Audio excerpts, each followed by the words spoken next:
Aloha. Today marks 1 month since deadly fires devastated Lahaina and other areas of Maui. And since then, we've been working constantly to shelter survivors, deliver supplies and medical care, and locate the missing and reunite them with their families. Over the past several weeks, FEMA's search and rescue teams and our first responders have completed search and rescue efforts in Lahaina. And as of today, there have been a total of 115 fatalities. Our hearts have broken 115 times. The FBI has reported that 66 of our people are potentially still unaccounted for based on calls and emails they've received. And in many cases, they only have names of these individuals on a list and no other information. This is the number that initially was over 3,000 and then dropped to 385 last week, and now, I repeat, is at 66. The Maui Police Department continues to make daily progress on missing persons reports and encourages families to share information about any missing loved ones. Since August 16th, the American Red Cross, the Hawaii Emergency Management Agency, and FEMA have relocated over 7,500 displaced survivors from shelters to a total of 29 hotels and hundreds of Airbnbs. 15,931 individuals have filed for FEMA relief. The accommodations I have described will continue to provide meals, casework services, financial recovery resources, and other disaster relief assistance until we're able to move to the next phase of our recovery. However, hotels can't be our long-term solution to housing in West Maui. We've entered into an agreement with the Red Cross to house our people for a minimum of 36 weeks. We're also pursuing relationships with large numbers of homeowners who have historically used their properties for short-term rentals to convert them into longer-term rentals to accommodate displaced residents. Residents can actually enter into much longer agreements to receive housing through FEMA. FEMA will continue to assist us with direct leases and rental assistance grants to ensure that people can stay housed for 18 months well into 2025. And these costs will be covered by federal assistance, state resources, and humanitarian aid. For those who would like to provide housing and be a part of this solution, I've worked with the Hawaii Housing Finance and Development Corporation, HHFDC, to launch what's called the Hawaii Fire Relief Housing Program, which identifies available units to those devastated by the Maui wildfire tragedy. If you'd like to get involved in this program to help our survivors, you can reach HHFDC through this email, hhfdcfirereliefhousing@hawaii.gov. We also intend to contract with 3 to 5 hotels locally to be able to lease their entire properties long-term for the recovery effort, which will serve as an additional housing safety net for us. Finally, a smaller number of transitional temporary housing units in the form of kauhale communities will be built on Maui to aid those not housed in long-term rentals or hotels. But housing alone won't be enough to get our people through this incredibly difficult time.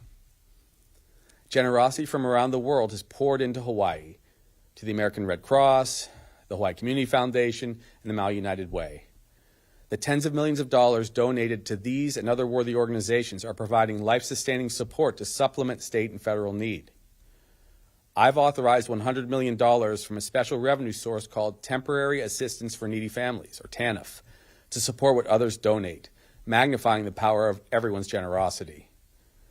Because Lahaina businesses have also been destroyed and many others across Maui County are struggling to survive, I've also authorized immediate relief to help prevent business bankruptcies.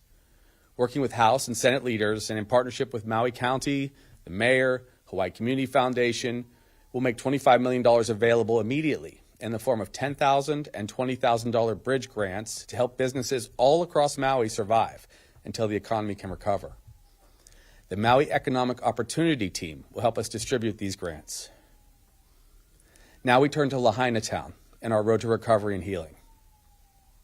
Many displaced survivors have asked when they can return to their homes and properties and businesses to survey the damage. In the coming weeks, we'll begin to schedule supervised visits for displaced people to return and view their property under safe conditions. I need to share this with you. The ash, we are told, is quite toxic, so we need to be careful. Once the EPA has completed its removal of hazardous materials from the affected areas, which is ongoing, this process will take 3 to 4 months, we can begin the removal of other debris.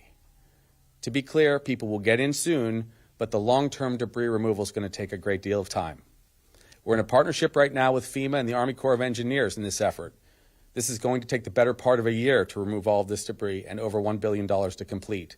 This will be supported by the federal government. We've engaged 25 cultural practitioners also to help us guide this effort and ensure that the Hawaii traditions we have and respect during this process are in place. We'll make every effort to use local workers also and local companies to complete this work. I'm incredibly proud of the entire West Maui community for their courage, their commitment, and everything they show as far as aloha goes and support for our survivors. And for their patience, I'm also grateful as this arduous process unfolds. We're grateful to all of the federal partners, including FEMA, who have worked so hard over the last 30 days to support our emergency response and deliver aid and assistance to survivors.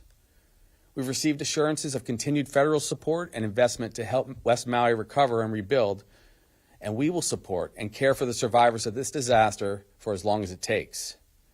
I especially want to thank President Biden for his unwavering support from the very beginning of this crisis. He has been a rock-solid partner throughout, and our entire response and recovery effort is thanks to him.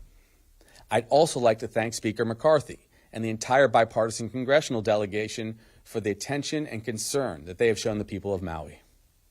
Working with these federal partners and others, I'll continue to make sure that Maui receives every resource available and that these resources get directly to the people who need it. As we recover, we will be faced by many extraordinary challenges, including finding ways to deliver support to survivors who have lost loved ones and homes, while protecting our people from predatory business practices. I repeat, many donors from around the world have sent generous support to our devastated communities. However, others have descended on Maui seeking an opportunity to profit. Some of these outsiders seek to take as much as 1/3 or more of the compensation that the survivors of this tragedy are due. This kind of opportunism and profiteering on the suffering of our people is not pono, so I'm taking action to prevent it. I've instructed my team to explore the possibility of forming a recovery fund for those that have been impacted. This is intended to eliminate the need for those who have been affected by the fire to go through years of costly and painful litigation, with eventual recovery uncertain. In the spirit of aloha, local attorneys who seek to represent Maui survivors will be humbly asked to support and represent survivors on a pro bono basis or at a greatly reduced rate, so survivors can receive more of the settlements they deserve. And I'm calling on our local legal and business leaders to support this effort. The people of Maui must have as much time as they need to heal and recover, and will begin to rebuild only when they are ready, according to the timeline they choose. Lahaina belongs to its people, and we're committed to rebuilding and restoring it the way they want it. I want to emphasize this again. The land in Lahaina is reserved for its people as they return and rebuild, and I instructed the Attorney General to impose enhanced criminal penalties, including up to a year in prison, on anyone who tries to take advantage of survivors by an unsolicited acquisition of property in affected areas on Maui. I've also ordered a full investigation of the cause of the fire and the emergency response. We'll get answers to exactly what happened there, and there will be full accountability and transparency to the public. Now, regarding travel to Hawaii. Outside of West Maui, all other areas of Maui and the rest of Hawaii are safe and now open to visitors outside of West Maui. And we invite everyone to travel to our state today, which will support the local economy and help speed the recovery of those who have already suffered so much. Many have asked when it will be the right time to reopen West Maui to visitors. There's no easy answer to this question, but I can say this, that if we support Maui's economy and keep our people employed, they'll heal faster and continue to be able to afford to live on Maui. Beginning October 8th, 1 month from today, all travel restrictions will end, and West Maui will be open to visitors again, so people from Hawaii and around the world can resume travel to this special place and help it begin to recover economically. This difficult decision is meant to bring hope for recovery to the families and businesses on Maui that have been so deeply affected in every way by the disaster. We also, as a part of the most recently issued emergency proclamation, have lifted the suspension on the water code. I wanted to share that with the environmental community. To help support the people of Maui, I remind everyone to please give to the American Red Cross or the Hawaii Community Foundation's Maui Strong Fund, both of which will make sure that the resources get to those in need. Thank you again for supporting the survivors of this tragedy as they mourn, grieve, and begin to recover. I will continue to keep you updated on our aid and relief efforts as we move forward, both in daily updates and in more comprehensive monthly assessments for our efforts. It's going to be a long process for us to rebuild and heal, and we're grateful for the love and support coming to Maui from around the country and around the world. Please keep Maui in your hearts, your prayers, as we start our long road to recovery. Mahalo.